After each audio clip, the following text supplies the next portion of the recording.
ચાલો મિત્રો નમસ્કાર. આજે આપણે ગુજરાતી સાહિત્ય ધોરણ 12 પાઠ બીજો ખીજડીએ ટેકરે આપણે જોયું. આમ જોઈએ તો આ પાઠમાંથી દર વર્ષે 4 માર્ક્સ પૂછાય છે. આ 4 માર્ક્સ મોટો પ્રશ્ન અથવા એક ટૂંકો પ્રશ્ન અથવા 2 માર્ક્સના 2 પ્રશ્ન દર વર્ષે પૂછાય છે. ખીજડીએ ટેકરે ના જે લેખક છે ચોરીલાલ મડિયા, એનો આપણે પરિચય જોઈએ. સમર્થ વાર્તાકાર ચોરીલાલ કાલિદાસ મડિયાનો જન્મ ઈસવીસન 1922માં રાજકોટ જિલ્લાના ધોરાજી ગામે થયો હતો. ઈસવીસન 1940માં મેટ્રિકની અને 1945માં સિડનહામ કોલેજમાંથી બીકોમ થઈ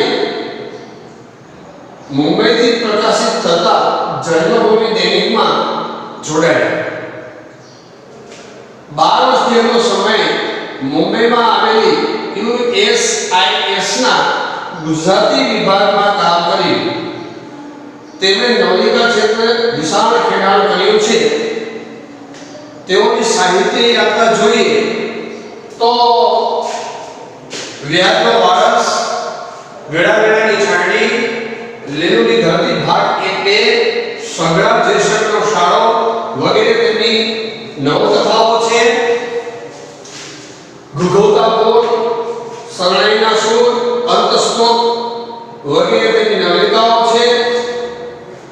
આ ઉપરાંત તેમણે વિવેચન, ત્રિયાંગી નાટકો, એકાંકી અને સંપાદન ક્ષેત્રે પણ એમણે કાર્ય કર્યું છે.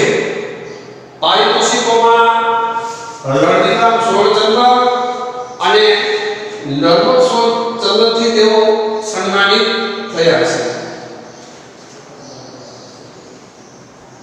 ચોરીલાલ મડિયા 1968માં એમનો સ્વર્ગવાસ થયો તો માત્ર 44 વર્ષની આયુમાં એમને ગુજરાતી સાહિત્યની અવિરત સેવાઓ કરી છે. હવે આપણે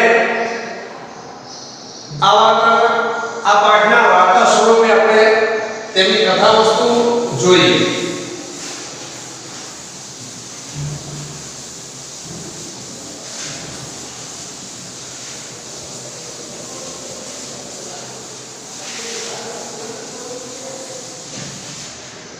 આપણા પાત્રો જોઈએ તો વિષય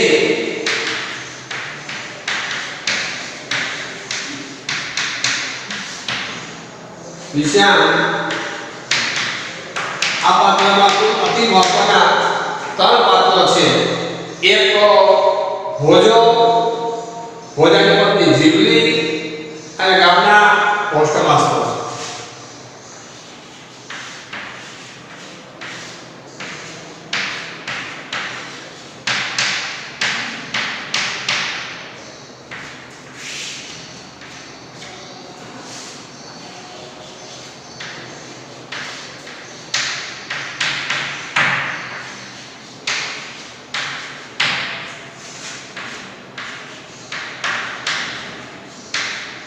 ભોજો, પત્ની જીવલી અને પોસ્ટ માસ્ટર.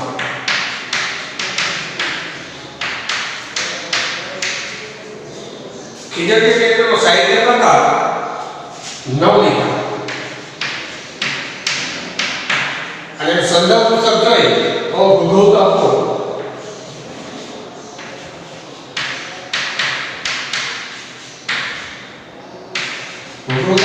એમાં જે વાર્તા સંગ્રહ છે તેમાંથી આ પાઠ લેવામાં આવ્યો છે. અને શબ્દ સમૃદ્ધિથી જોઈ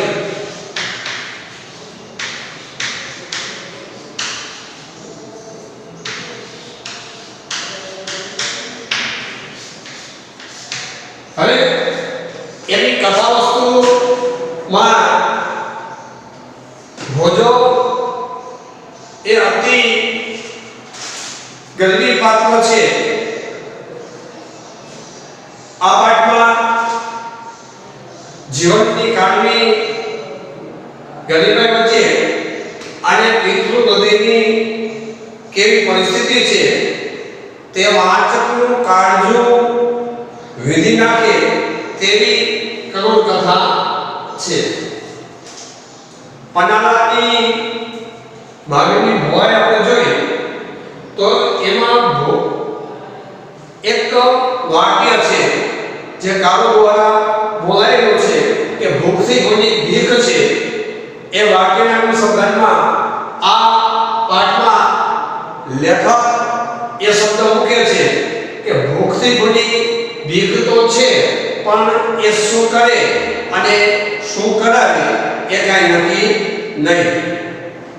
તો લેખક આખા પાઠમાં જે મનુષ્ય વચ્ચે જે ગરીબી અને અમીરો વચ્ચે દિન પ્રતિદિન જે ખાઈઓ પડતી જાય છે તેમજ આજને માનવી સચરાચર સૃષ્ટિ વચ્ચે બે જાણ બનતો જાય છે તેને ઉજાગર કરતી આકૃતિ છે. આ પાઠમાં ભોજો જે છે એ અતિ કરુણ અવસ્થામાં છે જે હિરણની હેઠવાસના વિસ્તારમાં એ રહે છે અને પોતે તરબૂચની વાડી વાય છે અને એમાંથી જે કાંઈ તરબૂચ વેચી અને જે કાંઈ ઉપજ કે નિપજ જે કાંઈ થાય એનો દ્વારા પોતે પોતાનો સંસાર ચલાવે છે. પોતે પોતાની પત્ની જીવલી અને એના 4 સંતાન એ હિરણની હેઠવાસમાં નાનો કુટુંબ બનાવી અને એ રહેતો હોય છે. ભોજાનો ભૂતકાળ જોઈ તો થોડો ભયંકર છે કારણ કે ભૂતકાળમાં ભોજો ધારપાડો ભોજા તરીકે ઓળખાતો હતો કે ચોરી કરતો, સીમમાં કોઈની વાડીમાં જે કંઈ નિપજ થઈ હોય એના જે પોટલા બાંધેલા હોય એ રાતોરાત એ ચોરી અને લઈ જતો. આ ભોજાનો ભૂતકાળ છે.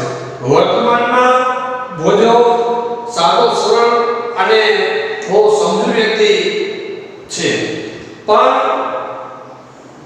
પોતાના સંતાનની જે આ ઠંડીમાં થૂથવતા તે હૃદય અને પોતાની પત્ની જીવલીને આમ ડાકતો તો ઠીક પણ ઇજ્જત ઢાંકવા માટે એને વસ્ત્ર નથી તો એ વસ્ત્ર પોતે ક્યાંથી મેળવે એમ ફૂલ છોડ અને તરબૂચને પાણી પાતા ભોજાની ધ્યાન ગામના જે માધવ શેઠ છે એ માધવ શેઠની હાટની હકીકત દુકાનમાં ગઈ અને એના જે ઘોડા ઉપર ગજના જે કાપડો છે એ કાપડો ઉપર ગઈ અને પોતે ત્યાં જઈ અને આ કાપડનો એક પોટલો ચોરી, એક ગજ ચોરી અને પોતાની ઉભો બેઠો થઈ જાય એવો એના માનસમાં વિચાર આવે છે. પણ ત્યાં એનો ભૂતકાળ એને પાછો વાળે છે કારણ કે ભૂતકાળના ધારવાળો તરીકે જે ભોજો ઓળખાતો એને કારણે એ લોકોના જે ચોકના જે ચોરી કરતા એ લોકોના લિસ્ટમાં એનું નામ હતું અને જો અહીંયા ચોરી થશે તો પોતાને પોલીસ પકડી જશે, ગામના ફસાય પકડી જશે અને પોતાને એક વૃક્ષ સાથે બાંધી અને ઊંધો ટીંગાડી અને એની પાસે ચોરી બોલાવશે કારણ કે હવે તો ઘરતી ઉંમર છે અને પોતે આ માન હવે સહન નહીં કરી શકે એવો એના હૃદયમાં એક ભ્રમ થયો અને એને પોતાનો જે વિચાર હતો કે માધવજી શેઠના કુબામાં જઈ અને પોતે ચોરી કરે એ વિચારને પાછો લઈ લીધો કારણ કે હવે એનું શરીર એવું નથી કે હવે એ માર સહન કરી શકે. ત્યાં ગામમાં એક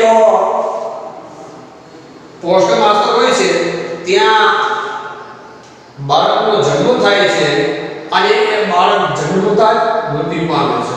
અમુક લોકો એવું કહેતા કે જન્મ ત્યારે મૃત્યુ પામ્યો હતો, અને અમુક લોકો એવું કહેતા કે જન્મ પામીને મૃત્યુ પામ્યો છે. હવે આ બાળકને દફનાવવા માટે મોંઘામાં મોંઘું લીલું કફન લઈ, કાપડ લઈ, અને એમાં વીંટી અને થોડુંક મીઠું લઈ અને ગામના 4 માણસો સહિત પોસ્ટ માસ્ટર આ ખીજડી ટેકરે આવે છે.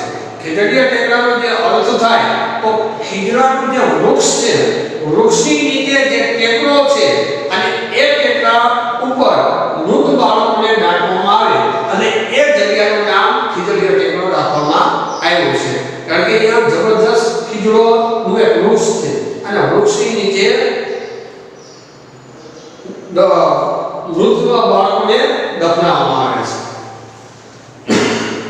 હવે આ દરમિયાન જ્યારે એને અંતિમ વિધિ માટે લઈ જતા હોય છે ત્યારે ભોજાને આ દ્રશ્ય જોયું અને ભોજાના માનસમાં એક વિચાર આવે છે કે રાત્રે જઈ જ્યાં આ બાળકને ખીજડી ટેકરે નાખવામાં આવે, દફનાવવામાં આવે, ત્યાં રાત્રે જઈ અને એ ખોદી અને આ જે કાપડું છે, કફન છે, એ કાઢી લો અને કાઢી અને એમાંથી પોતાના 4 સંતાન અને પોતાની પત્ની જે જીવલી છે એની ઇજ્જત એ ઢાંકી શકે. આટલું વિચારી અને બોલો માનસમાં મનોમંથન કરવા લાગ્યો. આ બાજુ 4 વ્યક્તિઓ અને પોસ્ટમાસ્ટર પોતાના સંતાનને દફનાવી માથે ધૂળ નાખી, માટી નાખી, પથ્થર નાખી, કાંકરા નાખી અને બાવળ નાખી અને પોતે ઘર તરફ વળે છે. ધીમે ધીમે રાત પડે છે, મધ્યાહન થાય છે. ત્યાં ભોજો પાવડો લઈ અને એક કોઈ લઈ અને પોતે એક ખીજડીયા ટેકરે ચડે છે અને એ બાળકને ખોદી બહાર કાઢે છે. પણ બાળકનો જે લોચો છે, એક જ દિવસનું જે બાળક છે એનો જે લોચો છે એ સળવળે છે અને સળવળે છે એવો જ આ ભળ જેવો ભોજો ભડકી ઉઠે છે કે આ શું થયું? કોઈ ખવિશની તો આ રમત નથી ને, આ કોઈ ઈશ્વરી તત્વ તો નથી ને, આ શું થયું? અને બાળકને ખેંચી અને પોતાના હાથમાં રાખે છે અને બાળક જીવતું હોય છે અને સળવળે છે. બે ઘડી ભોજો વિચારમાં પડી જાય છે, પણ જો આવી રીતે વિચારશે તો બાળક હમણાં રડશે અને લોકો જાગી જશે અને અહીં આવી જશે. એ વિચારે ભોજો બાળકને લઈ અને જ્યાં પોતાની પત્ની જીવલી ભોજાની રાહ જોતી હોય છે કે હમણાં પોતાનો પતિ કફન લઈને આવશે, કાપડ લઈને આવશે, એમાંથી પોતે વસ્ત્ર બનાવી અને પહેરશે, એવા ઇંતજારમાં જીવલી પોતાના કુવામાં ભોજાની રાહ જોતી હોય છે. થોડીક ક્ષણમાં ભોજો ત્યાં આવે છે તો ભોજાના હાથમાં કાપડના બદલે એ જીવતું બાળક છે અને એ બાળક જે જીવલીને આપે છે અને જીવલી એ બાળકને પોતાની છાતી સાથે ચાંપે છે અને ક્ષણમાં એ બાળક રડવાનું ચાલુ કરે છે. આ બાજુ ભોજો અને જીવલી એ બાળકને લઈ અને પોસ્ટ માસ્ટર પાસે જાય છે. પોસ્ટ માસ્ટર એ બાળકને સોંપે, પોસ્ટ માસ્ટરને બાળક સોંપે છે અને પોસ્ટ માસ્ટરની પત્ની કહે છે કે અમારા ઉપર એટલો બધો ઉપકાર છે કે અમારા ચામડાના જોડા બનાવી અને તમને પહેરાવી તો પણ તમારા ઉપર રહેશે, કારણ કે તમે અમારું વાંચ્યા જ્ઞાન રાખ્યું છે.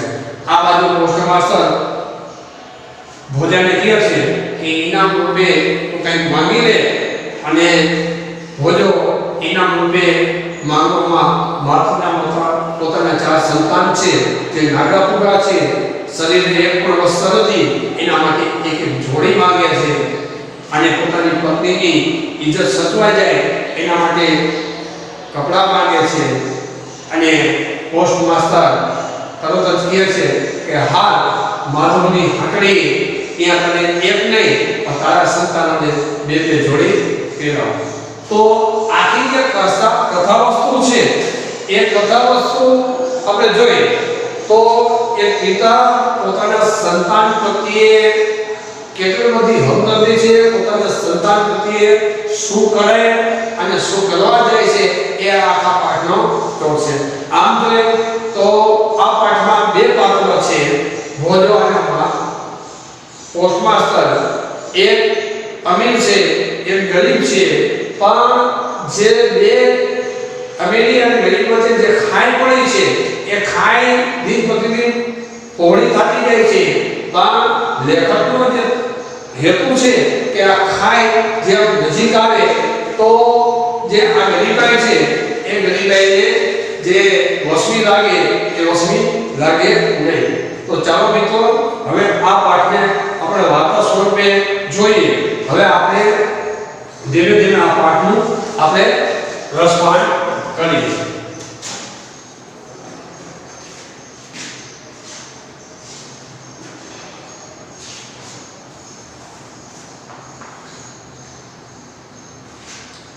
હિરણના હેઠવાસના પટમાં ખીજડીયા ટેકરાની નજીક ભોજા કાળુએ દર વર્ષના રાબેતા મુજબ તરબૂચનો વાડો ઊભો કર્યો હતો. આજે દિવસે તો ભોજાનું કુટુંબ નદીના ખુલ્લા પટમાં પડ્યું હતું, પણ એને કોણ શિયાળે નીકળી મારી નાખે અને મોડાના પાણી ખીજવી દે એવી ટાળ પડવા માંડી. ત્યારે ભોજો ગીરની અંદર જઈને 3 વાર તલ બાવળ કાપી આવ્યો અને જીવલીએ વગડો ફરી ફરીને સૂકી સાઠીઓની ભારીઓ ભેગી કરી 4 દિવસમાં તો ધણી ધણિયાણીએ મળીને 4 છોકરા જે ચૂલો સમાઈ શકે એવો કૂવો વાડા વચ્ચે ઊભો કરી દીધો.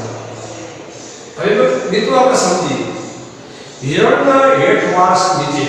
હિરણના હેઠવાસ નીચે એટલે હિરણ નદીનો જે કાંઠો છે એ કાંઠાની આડે ખીજડીયા ટેકરાની નજીક અને જ્યાં ખીજડીયાનો જે વૃક્ષ છે અને વૃક્ષ એક ટેકરા ઉપર છે એ ટેકરાની નીચે દર વર્ષે રાબેતા મુજબ દર વર્ષે એ વાડી કરતો તરબૂચનો વાડો ઊભો કરતો અને વાડીમાં એ પોતે તરબૂચ વાળતો હતો. આજે દિવસે તો ભોજાનું કુટુંબ નદીના ખુલ્લા પટમાં પડ્યું હતું. આજે દિવસે એટલે ચોમાસામાં ઉનાળામાં એ નદીના પટમાં એનું કુટુંબ પડી રહેતું. પણ ઓણ શિયાળે ઓણ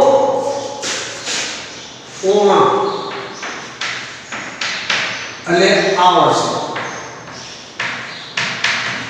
ઓણ એટલે આ વર્ષે ઓણ શિયાળે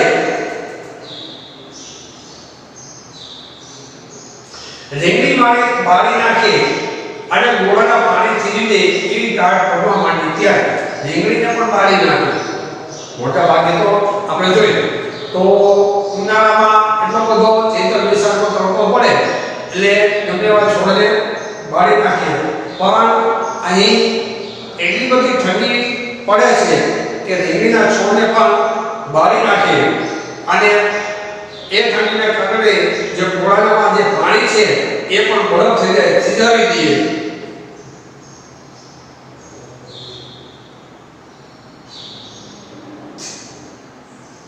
થીજી દે એવી ટાળ પડવા માંડી. ત્યારે ભોજો ગીરની અંદર જઈને 3 વાર તલ બાવળ કાપી આવી. તલ બાવળ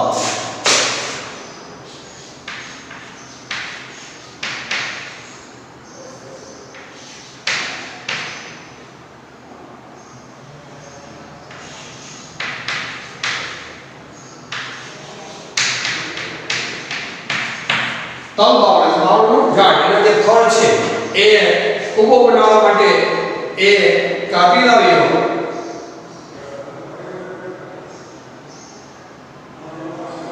જીવલીએ બગડો ફરી ફરીને સૂકી સાંઠીઓની ભારીઓ ભેગી કરી અને જીવલી એની જે પત્ની છે એ બગડો ફરી ફરી અને સૂકી જે સાંઠીઓ છે એ ભેગી કરી અને એક કૂવો એટલે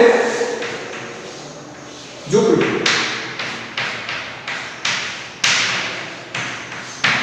કૂવો એટલે ઝૂંપડી એ ઝૂંપડી કરી અને ઝૂંપડીમાં એક ચૂલો પોતે પતિ પત્ની અને એના 4 સંતાનો સમાઈ શકે એવી ઝૂંપડી એને બનાવી. દર વર્ષ કરતા આ વખતે ઘાટ મારા પર વહેલું આવવા આ વાડા વગર વધારે પ્રમાણમાં કાપી છે. અને બધાને ઘણીવાર એવું લાગતું હતું કે દર વર્ષની જેમ આ વર્ષે પણ જાણે આ ઠંડી મારું કોઈ જૂનું વેણ આપતી હોય એ રીતે આ વર્ષે એ મારા ઉપર જ ખાબકી છે એટલે કે પડી છે. ખાબકવું એટલે પડવું. ખાબકવું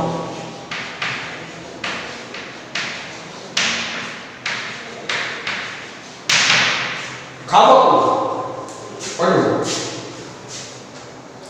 એક તો હિરણની પાટના ટાઢા પર પાણી અને વધારામાં પોષ મહિનાનો હિમ જેવો હોય અને આમ જોઈ તો હિરણ નદી જે છે એના પટમાં હોય છે એના ઠંડા પાણી અને ઉપર પાછો પોષ મહિનો એટલે શિયાળાનો જે વધારે જે ઠંડી પડે એ પો મહિનામાં પડે એ પો મહિનો હિમ જેવો હોય. હિમ અને બળ હિમ અને બળ વાયરો એટલે પવન. વાયરો એટલે પવન. હિમ જેવો વાયરો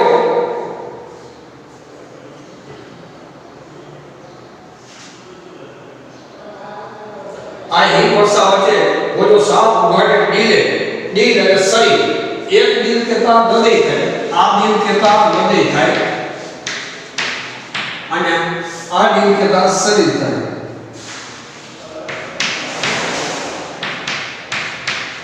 એક દિલ કેતા હૃદય થાય અને એક દિલ કેતા શરીર થાય. ઉભો વાડાનો કોયામણ કરતો એને પહેરવા કેડ્યું તો આજ કેટલાય સમયથી સાંભળતો નહોતો. વર્ષો જૂની ચોરણી હતી એના ઉપર મોગરા જેટલું ઉપર આપણે થીગડા ચોટી ચૂક્યા હતા અને હવે એ થીગડાને પણ ઘસાતા ચારણી બનેલું એ થેપાડું એનું તો જીર્ણ થઈ ગયું હતું કે હવે એનો વધારે જીર્ણોદ્ધાર શક્ય જ નહોતો. કેડિયું પહેરવા માટેનું જે કેડિયું છે એ માત્ર એની પાસે પહેરવું તો નહોતું પણ ખાલી કેડિયું જ હતું. કેડિયું એટલે કમર સુધી પહેરવા માટેનું એક વસ્તુ. એના ઉપર બોદલાના ફળ જામી ગયા હતા. જેમ આપણે બોદલું બનાવી અને બોદલામાં જેમ આપણે ફળ, પેલું ફળ હોય, બીજું ફળ હોય, ત્રીજું ફળ હોય, ચોથું ફળ હોય, આ ચાર ફળ આપણે ભેગા કરી અને પછી સોય અને બોદલાથી આપણે સીવી. ભોજાના ચોરણામાં એટલા બધા થીગડા લાગી ગયા હતા કે જાણે બોદલાના થેપા લાગી ગયા એવું લાગતું.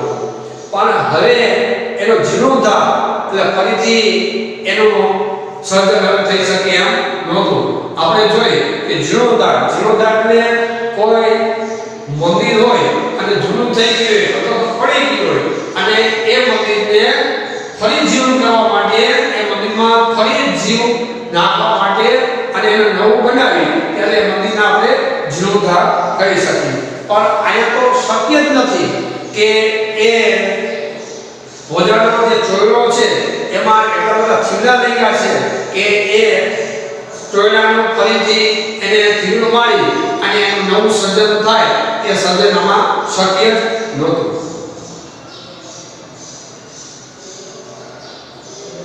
પણ ઘસાતા ચારણી બનેલું થેપાડું એટલું તો જીર્ણ થઈ ગયું હતું કે હવે તો વધારે જીર્ણોદ્ધાર શક્ય નહોતો. થેપાડું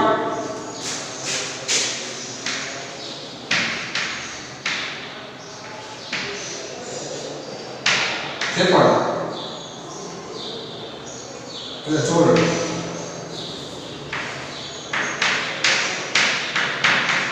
આ તળપદા શબ્દમાં પૂછવાની શક્યતા રહી. 2020 ની જે પરીક્ષા લેવાની બોર્ડની એમાં તળપદા શબ્દમાં આ શબ્દ પૂછાણો હતો. થેપાડું એટલે ચોરડ. ટાટ જેલવી એ ભોજાના માટે નવી નહોતી. ભૂતકાળમાં પોતે જ્યારે સિંહ ચોરીઓને રવાડે ચડેલો ત્યારે કાળજો ભૂપ્યું હોય એવી કાળની દિમાગ ખાતે એક કાજળ રંગે જોડી પોતાના શીશમ વગરના શરીરનો સુમેળ સાધતો તે પકડતી કાઢમાં પણ ઉભા હોવામાંથી ભારીઓ કાઢી જતો. ઠંડી સહન કરવી, કાઢ જિંદગી એટલે ઠંડી સહન કરવી એ ભોજા માટે કાંઈ નવીન નહોતું. કારણ કે જ્યારે ભૂતકાળમાં એ ચોરીના રવાડે ચડેલો ત્યારે આવી ઠંડીમાં એની શીશમ વગરની કાયા, શીશમ એટલે લાકડાનું નામ છે. જે લાકડું શીશમનું લાકડું હોય એ ઘણું બધું કઠણ અને ઘણું બધું જોડાવાનું હોય. તો ભોજાનું જે શરીર છે એ શરીરને શીશમના શરીર સાથે સરખાયો. એટલે અહીંયા ઉપમા અલંકાર લાગે કે ભોજાનું શરીર કેવું હતું, તો ભોજાના શરીરની રીવ એ શીશમ વાળું હતું અને શીશમ જેવું હતું. અને એ જ્યારે રાત્રે ચોરી કરવા જતો, કાજળ જેવી રાત, કાજળ એટલે આંખમાં આંકવા માટેનું એક કાળી વસ્તુ, જે સાવ કાળી હોય એવી રાતમાં જ્યારે ભોજો સિંહ ચોરી કરવા જતો ત્યારે આવી ઠંડીનો એ સામનો કરતો, ત્યારે એને કંઈ થતું નહીં.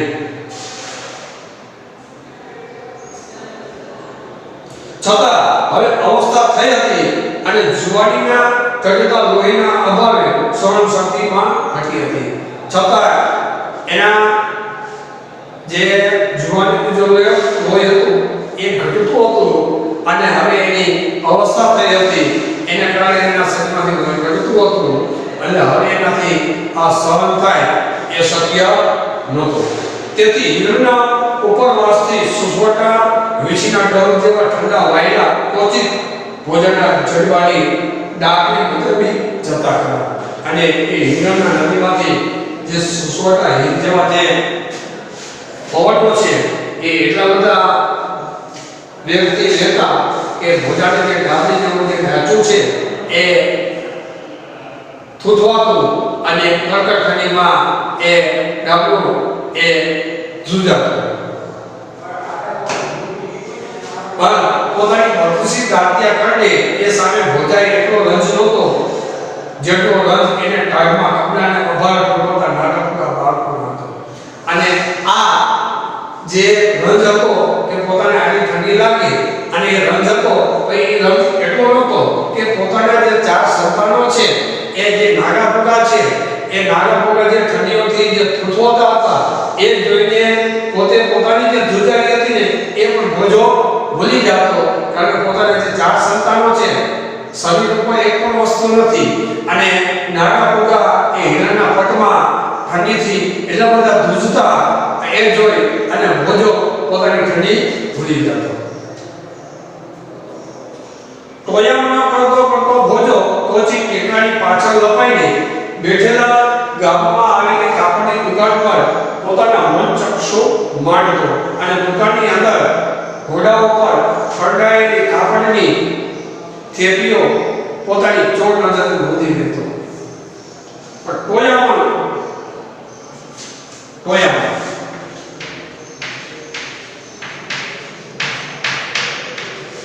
છોડને પાણી પાવું, છોડને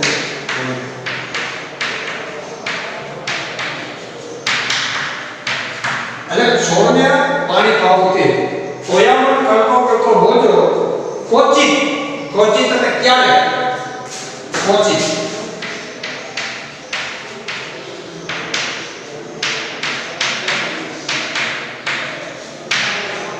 એટલે ક્યારે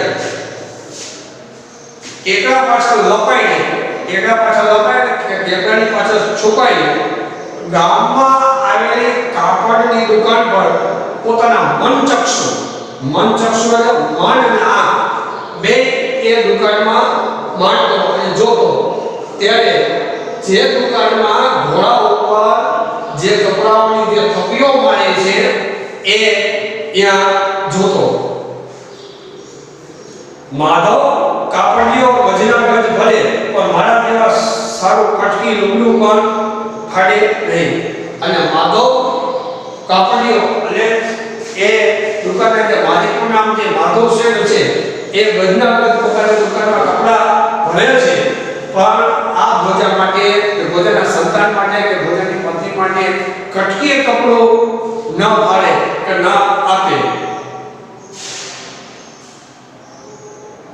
ભોજા જેવો ભોળ માણસ પણ મન એકલો નિશાસો મૂકતો અને તરત એનામાં રહેલો ભૂતકાળીન ભોજીઓ ધાર પાડ્યું સળી મૂકતો અને ભોજા જેવો ભોળ આદમી પણ હિમાલય જેવો નિશાસો નાખતો અને ભોજાની અંદર જે ભૂતકાળનો જે ભોજો હતો, ધારવાળો જે ભોજો હતો, જે ચોર નામનો જે ભોજો હતો, એ સર્વણી ઉઠ્યો જીવનથી કે પોતે આમાં ચોરી કરે.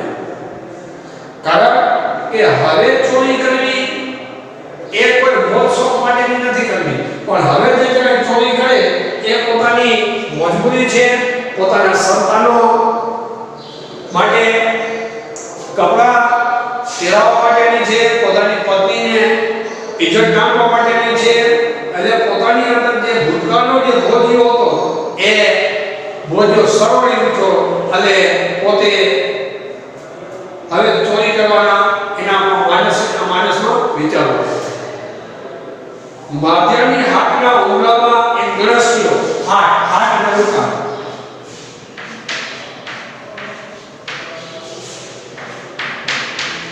ગણેશ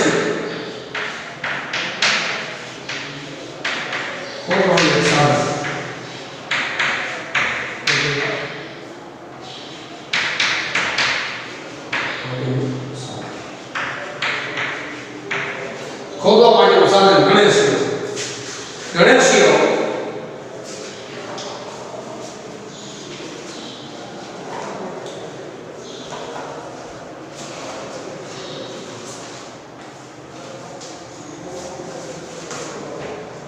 ગણેશીઓ ભરાવો ઈ ભેગા એના ખોખરા કમાડ ભટાક કરતા ઉભી પડે ને ખભે ઉપાડી શકાય એટલું કાપડ ઉપાડીને ઊભા ભેગું કરી દે. આ એના માણસમાં વિચાર આવે છે, કારણ કે ભૂતકાળનો જે ભોગો છે એના માણસમાં આવે કે એકાદો ગણેશીઓ લઈ એટલે ખોદવા માટેનું એક સાધન લઈ એના જે ખગડી ગયેલા કમાડમાં એક ગણેશો ભગાવી અને ઉચકાવો એટલે ભડાક કરતા એના ખમણિયા તૂટી જાય અને એની અંદરથી જેટલો મારાથી કાપડ લેવાય એની ગાંઠડીઓ લઈ અને ઊભા ભેગો થઈ જાવ. આવો એક એના માણસમાં વિચાર આવે છે. પણ આ ચિત્રની સાથે સાથે બીજું એક ચિત્ર પરાણે આવેલું હતું. ગામના સકલમ શખ્સોની યાદી ઉપરથી કુબરનો સગડ કાઢીને પસાયતો ભોજનને ઢોર મારી દેતા છે. પણ આ ચિત્રની સાથે સાથે એક બીજું ચિત્ર પણ એના માનસમાં આવે છે, કારણ કે ભોજનનું જે નામ છે એ ગામના જે શખ્સો છે, ગામના જે ચોર છે એ લોકોને યાદીમાં પણ ભોજાનું નામ છે. એટલે ભોજાને ખબર છે કે આ દુકાન તૂટે કે ગામમાં કે ચોરી થાય એટલે જેટલા શંકાસ્પદ જે વ્યક્તિઓ છે જેના નામ પોલીસની ડાયરીઓમાં છે એ લોકોને બોલાવી અને એને ઢોર માર મારી અને એની પાસે કબૂલાત કરાવે. આવો વિચાર ભોજાના માનસમાં આવ્યો.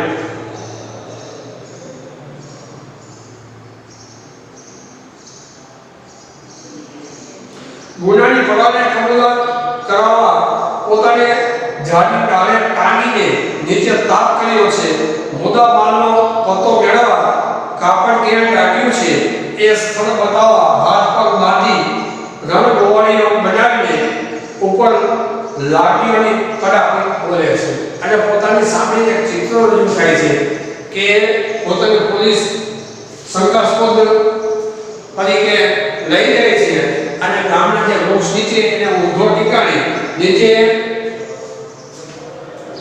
અગ્નિ પ્રગટાવી અને એની પાસે કબૂલાત કરાવે અને એના ઉપર લાકડીઓની માર લાગે અને પરાણે એને એ ચોરી કરી છે કે નહીં એની પાસે કબૂલાત કરાવે. આવો એક દ્રશ્ય ભોજાની સામે આવી ગયું કે પોતે જો ચોરી કરવા જશે તો આવી રીતે થશે. આવા જોખમ નાના હવે આ ઉદ્યોગી અવસ્થાએ આવા ઢોર મારાથી નહીં બેઠા.